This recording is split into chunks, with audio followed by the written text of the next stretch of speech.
굿모닝. 예수님의 본을 따라 섬기며 살아가는 그리스도인이 되기를 간절히 원합니다.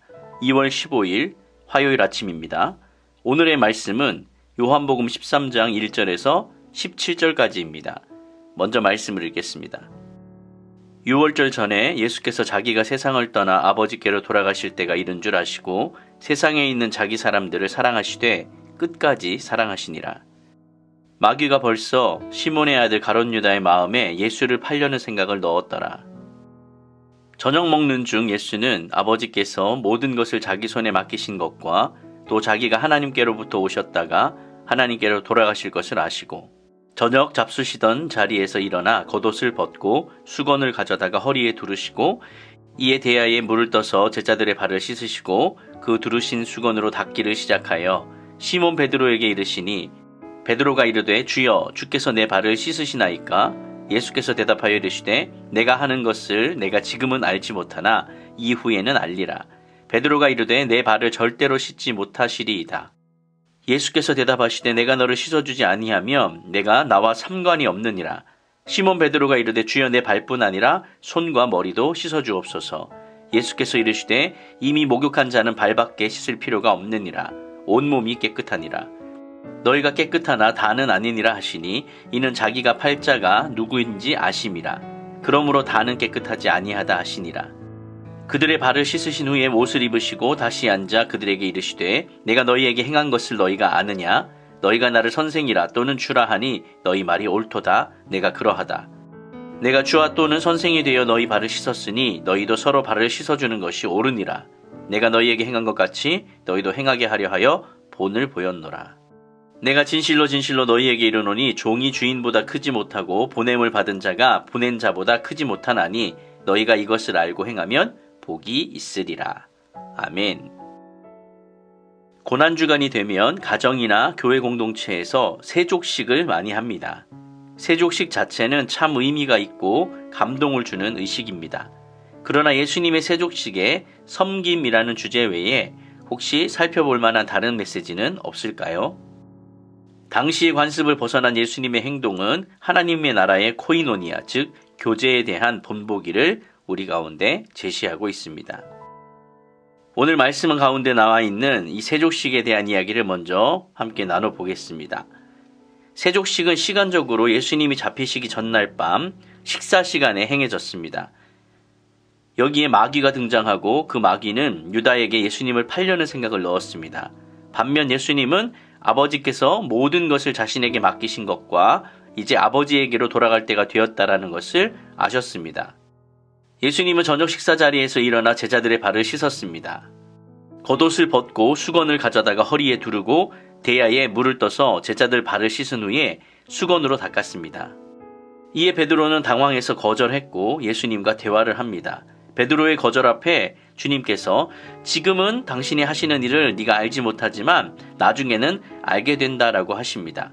그러나 베드로가 굳고 자신의 발을 씻지 못한다라고 말을 하자 예수님께서는 발을 씻지 않으면 당신과 상관이 없다라고 말씀을 하십니다. 이에 베드로는 발뿐만 아니라 손과 머리도 씻어달라고 요구합니다.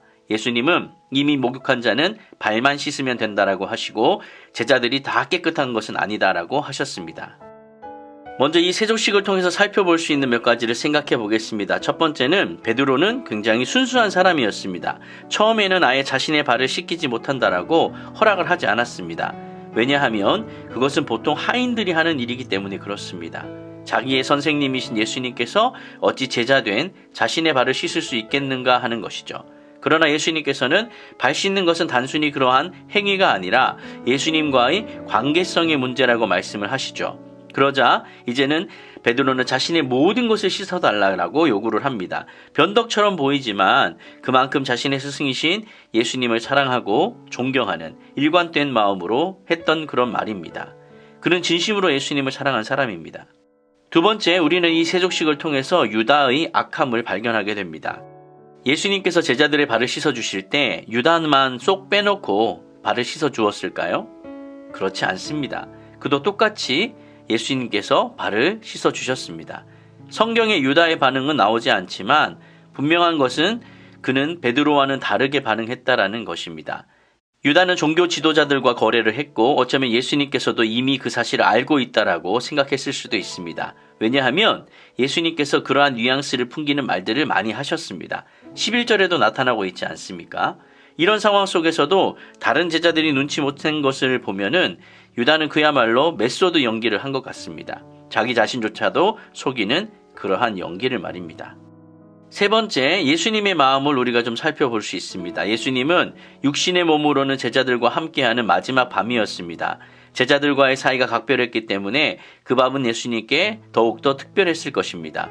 마치 장차 부활로 만날 것을 알지만 지금은 죽음으로 인해 육신의 가족과 이별하는 것이 슬픈 것, 이것과 마찬가지입니다. 예수님은 사랑의 마음으로 제자들의 발을 씻어주었고 거기에는 유다의 발도 포함되어 있었습니다. 어쩌면 마지막까지도 유다에게 기회를 주고 싶었던 것이라 보여지기도 합니다. 이렇게 세족식에 대한 내용을 잠시 살펴보았습니다. 그렇다면 우리는 이 세족식을 어떻게 받아들이고 어떻게 행해야 할까요? 첫 번째는 세족식은 일회성이 아닙니다. 발 씻어주는 것이 1년에 한 번 시행하는 마치 낮아지는 어떤 퍼포먼스가 되어서는 안 된다는 것이죠. 낮아지고자 한다면 일회성이 아니라 일관성을 보여주어야 합니다. 연중 행사로 1년에 한 번 겸손한 사람이 되는 것이 주님의 가르침은 절대로 아닐 것입니다. 우리로 하여금 일관성 있게 관계를 맺는 삶을 살아가도록 요구하고 계십니다. 세족식을 행하는 당일에만 겸손하고 낮아지는 것이 아니라 그 세족식을 통해 우리의 마음을 날마다 새롭게 하고 예수님의 섬김과 겸손을 다시금 우리의 마음에 새기는 시간이 되어야 합니다.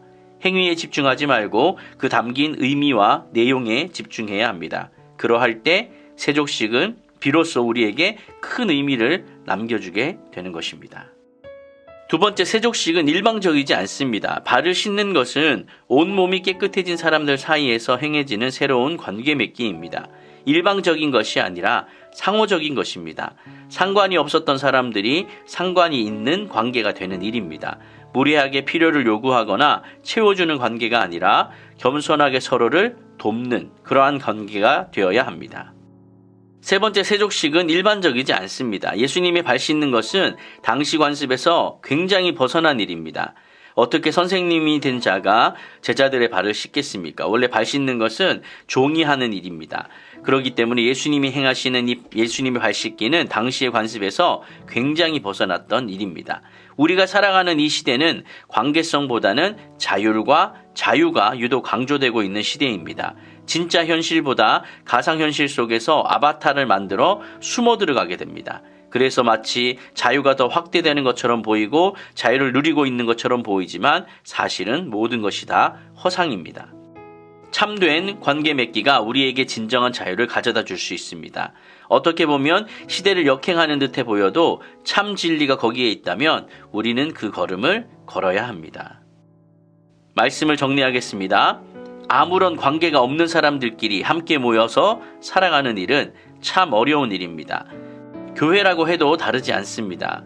우리의 일회적인 섬김이 일관성 있는 섬김이 될 수 있다면, 그리고 일방적인 관계가 아닌 상호적인 인간관계를 만들 수 있다면 그리스도인은 교회를 넘어 세상을 뒤흔드는 가치를 보여줄 수 있습니다. 세족식을 통해 우리는 많은 것들을 오늘 좀 살펴보았습니다. 여러분의 삶 가운데 이 세족식의 정신과 마음들을 잘 정리하시고 그렇게 삶을 살아낼 때 참된 그리스도인의 삶을 살아낼 줄 믿습니다. 그렇게 살아가시는 이 하루가 되기를 예수님의 이름으로 간절히 축원드립니다. 아멘.